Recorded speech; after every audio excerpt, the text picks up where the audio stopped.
고생했어. 오늘 너무. 근데 저것도 나랑 상의는 했어요. 야! 10억이 했나? 야! 이 미친 인간들아! 한 사람은 살아야지. 더 어차피 죽을 거죠. Marry My Husband, drama Korea yang dibintangi oleh Park Min Young ini berfokus pada kisah balas dendam Kang Ji Won yang sedang sakit parah, di mana ternyata ia lalu menyaksikan suaminya yaitu Park Min Hwan dan sahabatnya yaitu Jong Soo Min berselingkuh. Hingga di suatu waktu, Kang Ji Won mendapat kesempatan pergi ke masa lalu, di mana ia pergi ke 10 tahun sebelum ia menikah dengan Park Min Hwan. Dengan kesempatan itulah Kang Ji Won lalu melakukan balas dendam terhadap suami dan sahabatnya itu, yang nantinya akan dibantu oleh bosnya yang bernama Yoo Ji Hyuk. Jadi bagaimana kisah balas dendam dari Park Min Young? Kita langsung saja ke episode yang pertama. Di awal episode kita akan diperlihatkan oleh Kang Ji Won yang sedang sakit parah. Ia harus menjalani kemoterapi dengan ditemani oleh sahabatnya yaitu Jong Soo Min. Saat itu Soo Min ini terlihat begitu peduli pada Ji Won, di mana ia selalu memberikan semangat kepada Ji Won saat sedang mengalami kondisi terpuruk sekalipun, yaitu menghadapi suami yang berselingkuh dan penyakit ganas yang mematikan yaitu kanker usus. Ji Won mengatakan jika dirinya sial dalam pernikahan, tapi ia sangat beruntung memiliki sahabat seperti Soo Min.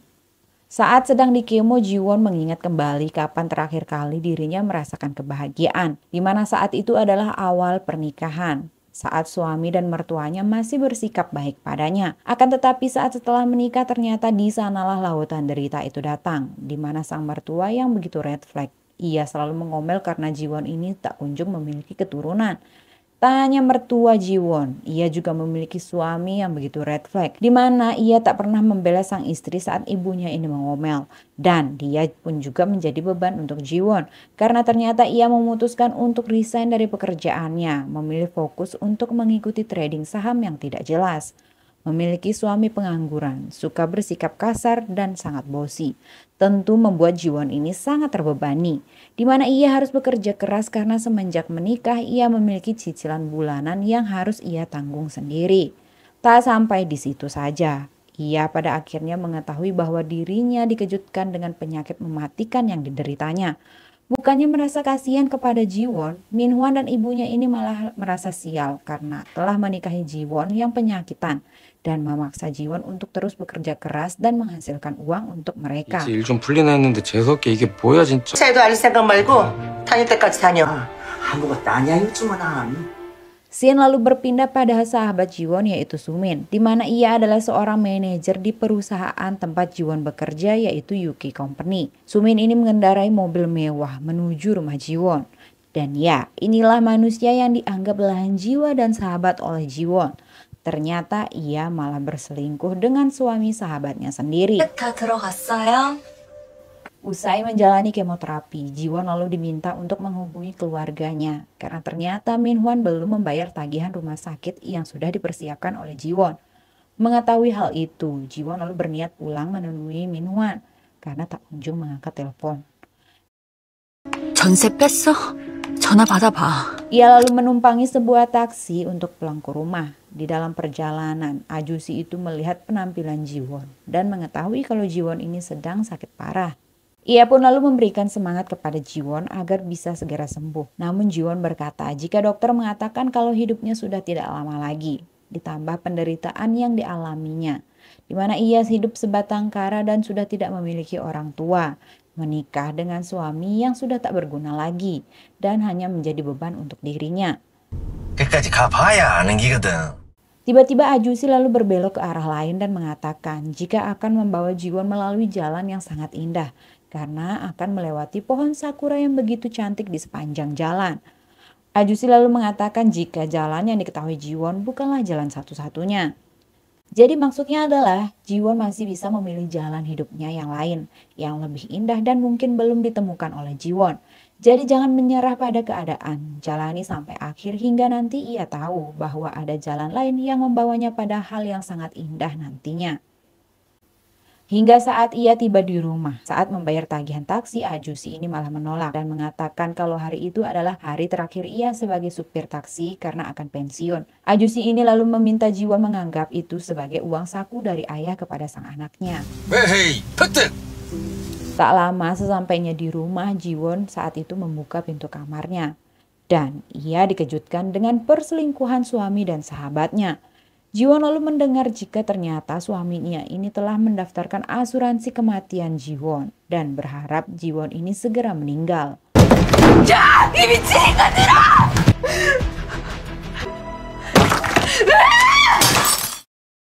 Sangat menjengkelkan, bukannya merasa bersalah, Minhwan ini malah bersikap kasar kepada Jiwon. Dan di sana Sumin juga meminta Jiwon untuk mengerti karena sebentar lagi juga Jiwon ini akan meninggal. 그만해. 너 어차피 죽을 거잖아. 왜 이렇게 항상 넌 너만 생각해? Saat akan meluapkan rasa kesalnya pada Sumin, tiba-tiba Minhwan ini datang dan mendorongnya hingga akhirnya ia terjatuh.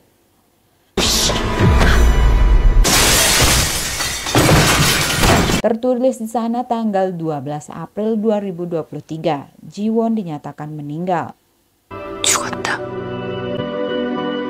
Akan tetapi ternyata saat ia membuka mata, tiba-tiba semua telah berubah. Di mana saat itu Jiwon melihat Minhwan yang menyapanya.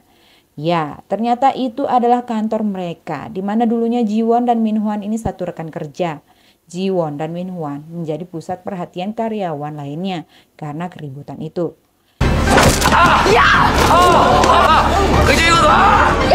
Hingga tak lama atasannya yaitu Yoo Jae-hyuk menghentikannya. Jiwon yang dilanda rasa bingung dengan situasi itu pun lalu bercermin dan saat itu hampir terjatuh. Di sana bosnya yaitu Ji-hyuk pun menolongnya dari air panas yang mendidih. Karena sangat bingung, Jiwon akhirnya pergi berlari keluar dan diikuti oleh Ji-hyuk.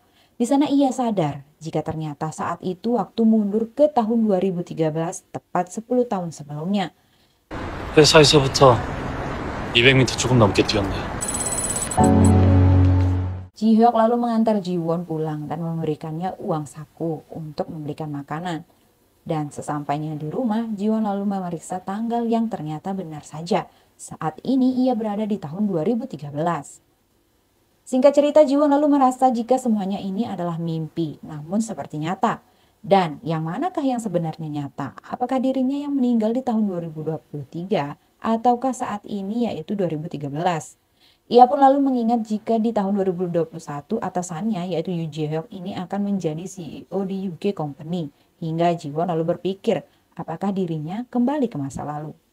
Kemudian saat Jiwon mengeluarkan uang yang diberikan oleh Ji-hyuk, ia pun melihat uang yang diberikan oleh Ajusi tadi. Di sana tertulis tanda hati. Ia pun lalu teringat sang ayah yang pernah melakukan hal yang sama. Sehingga Jiwon pun beranggapan bahwa yang menolongnya saat itu mungkin saja adalah sang ayah. Jiwon yang sedang menangis tiba-tiba kedatangan tamu yaitu Minhwan yang masih berstatus sebagai pacarnya. Minhwan lalu mengajak Jiwon ini untuk pergi minum keluar. Saat memulai pembicaraan, Minhwan membahas mengenai Jiwon yang katanya sedang hamil. Sehingga Jiwon lalu teringat kejadian itu persis seperti 10 tahun yang lalu ketika mereka memutuskan untuk menikah. Namun ternyata saat itu Jiwon ini tidak hamil, melainkan ia hanya mengalami gejala mual dan muntah karena sedang stres. 나 임신 아니래. Minhwan yang mengetahui jawaban Jiwon jika dirinya tak hamil pun merasa lega. Namun saat Jiwon meminta putus dan meninggalkannya di sana, muncullah sifat aslinya jika ternyata Minhwan ini sangatlah kasar. 우리 헤어지자. 너 말 다 했어! Namun karena situasi terhimpit, ternyata Jiwon ini tidak bisa putus begitu saja dari Minhwan.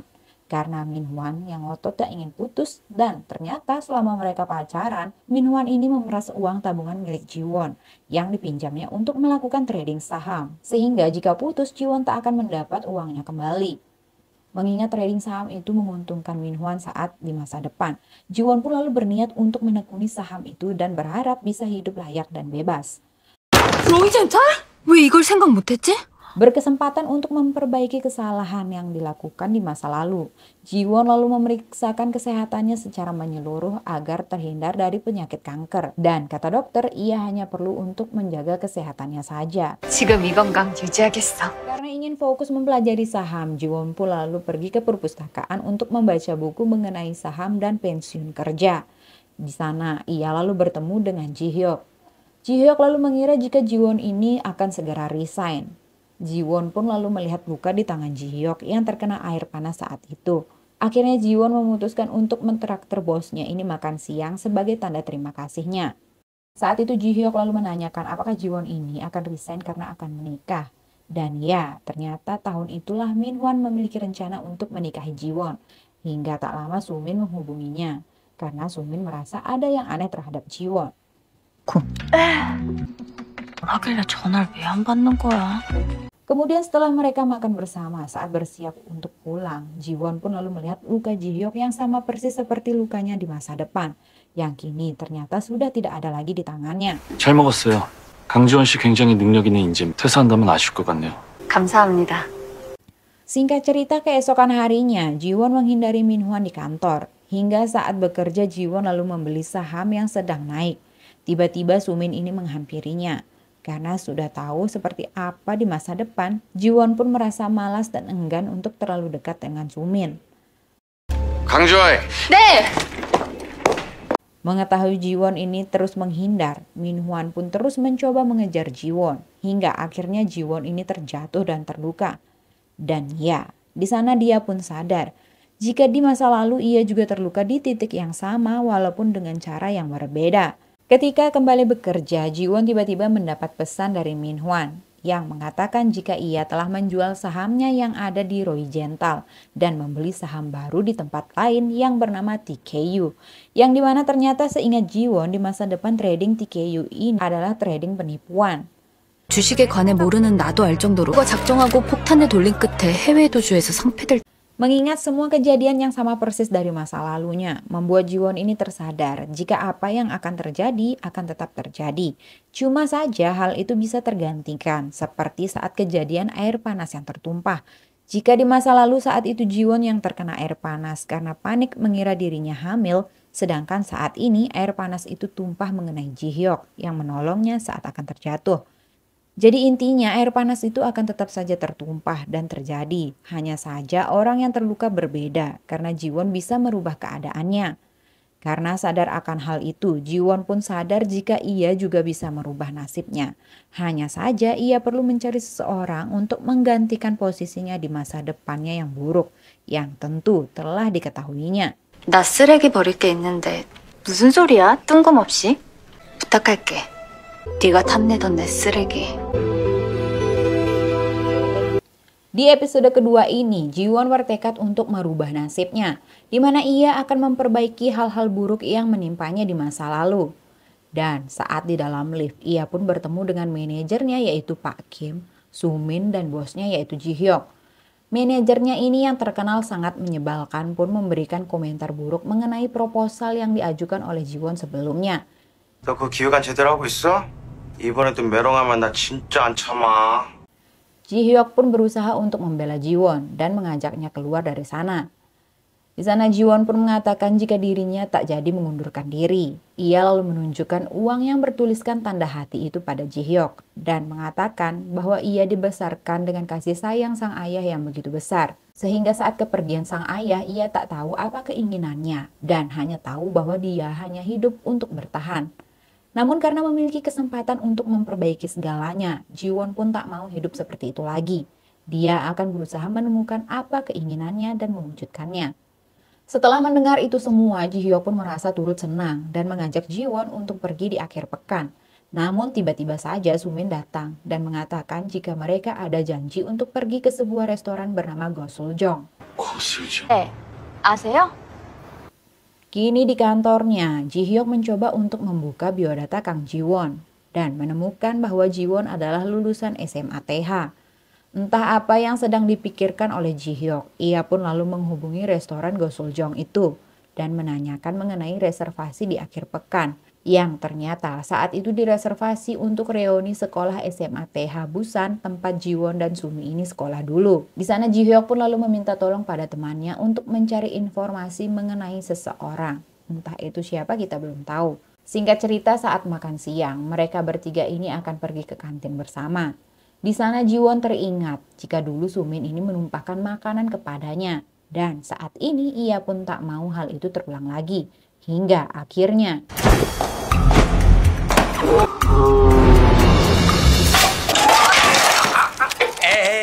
ya, itulah yang diinginkan oleh Jiwon. Dia tak mau lagi tertindas oleh sahabatnya yang berlaku manis di depannya, tapi ternyata busuk di belakang.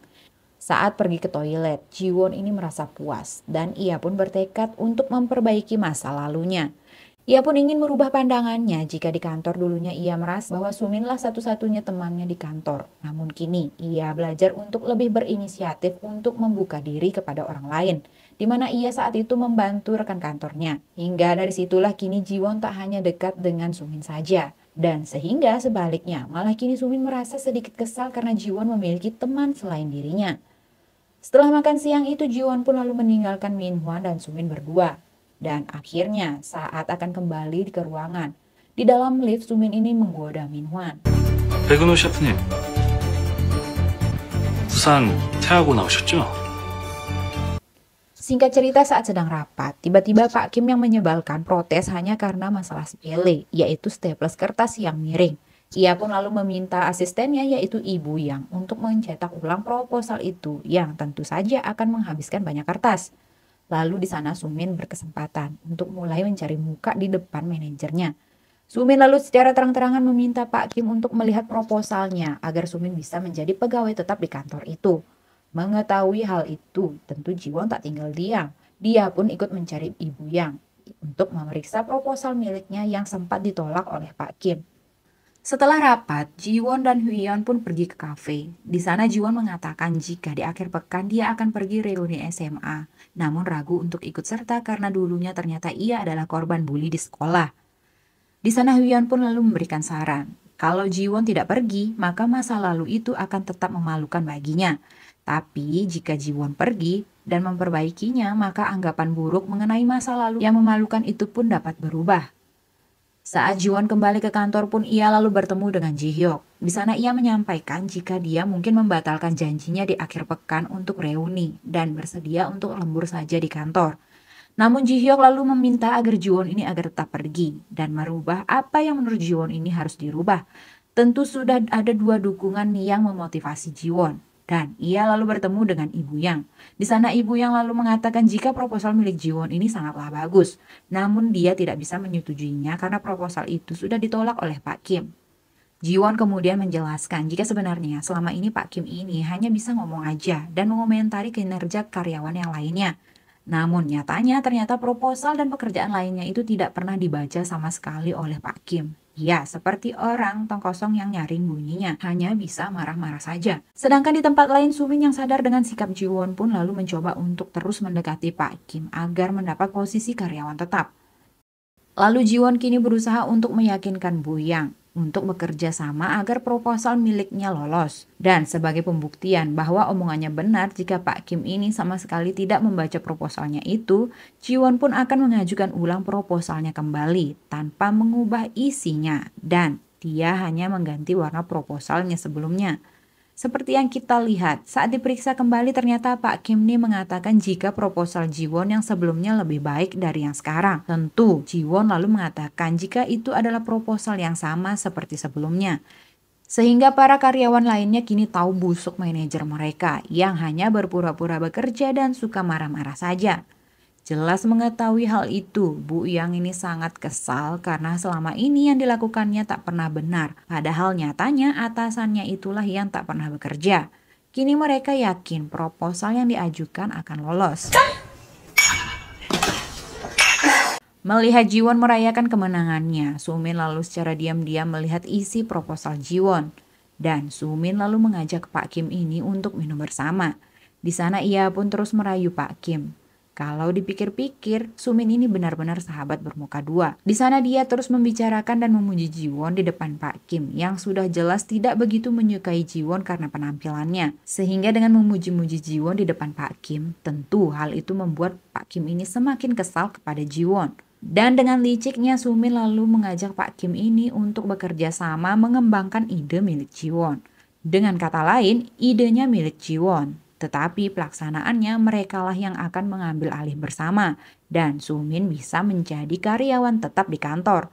Tentu Pak Kim yang termakan bujuk rayu malah menghayal jika di masa depan mereka menjadi pasangan. Sedangkan kini Jiwon di kantor sedang lembur. Ia lalu melihat hadiah yaitu sebuah anting yang ternyata itu dari Sumin. Pesannya tertulis jika itu adalah anting couple dengan Sumin dan meminta Jiwon ini memakainya di hari Minggu saat reuni. Jiwon pun teringat akan masa lalunya. 학원 귀걸이 봤나? 얼른 들어가자. 이거 우리 밥 먹는 거 아니었어? Kemudian saat akan pulang, Jiwon mendapat pesan jika Sumin akan menginap di rumahnya. Dan tak lama, Minhwan juga mengirim pesan jika dirinya akan pergi ke rumah Jiwon. Mengingat perselingkuhan mereka di masa depan, Jiwon pun lalu memiliki rencana untuk sengaja mempertemukan mereka berdua di rumah. Dan ketika akan turun, ia di sana bertemu dengan Ji-hyuk. Ji-hyuk yang melihat hadiah yang dibawa Jiwon lalu mengatakan jika barang itu palsu dan meminta Jiwon untuk tidak memakainya. 그거 진품이 있어요. Saat itu Jiwon pun lalu teringat jika ini pernah terjadi. Namun reaksi Jiwon saat itu tersinggung karena barang itu pemberian sahabat yang ia percaya. Namun karena sekarang dia telah mengetahui kebusukan sahabatnya, tentu kini dia malah berterima kasih kepada Ji-hyuk. Singkat cerita, untuk memperlancar balas dendamnya, Jiwon lalu membeli minuman keras yang sengaja disiapkan untuk Minhwan dan Sumin. Namun sesampainya di rumah, ia malah menerima pesan jika Sumin ini tidak jadi datang ke rumah Jiwon. Dan ternyata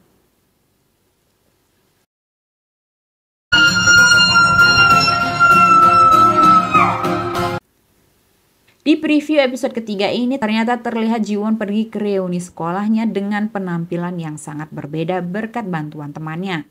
Jadi bagaimana penampilan Jiwon yang luar biasa? Kita tunggu saja.